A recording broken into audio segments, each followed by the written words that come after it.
अगर आप कब्ज़ जैसी बीमारी में मुब्तला हैं तो आपको कच्ची सब्ज़ियां और फलों का इस्तेमाल करना होगा, क्योंकि कच्ची सब्ज़ियां और फल जो है इनमें फ़ाइबर की मकदार जो है वो बहुत ज़्यादा होती है। ये जो फ़ाइबर जो है वो कब्ज़ को ख़त्म करता है और अंतड़ियों की खुश्की को जो है उसको भी कम करता है और स्टूल को बढ़ाता है,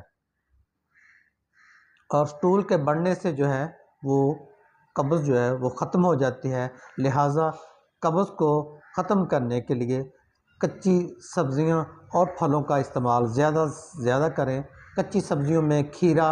गाजर, मूली, शलजम, बंद गोभी वगैरह का इस्तेमाल जो है, और फलों में सेब जो है, सेब का छिलका जो है उसमें फ़ाइबर ज़्यादा होती है, और दूसरे बहुत सारे ऐसे फल जो कि छिलके के साथ इस्तेमाल किए जाते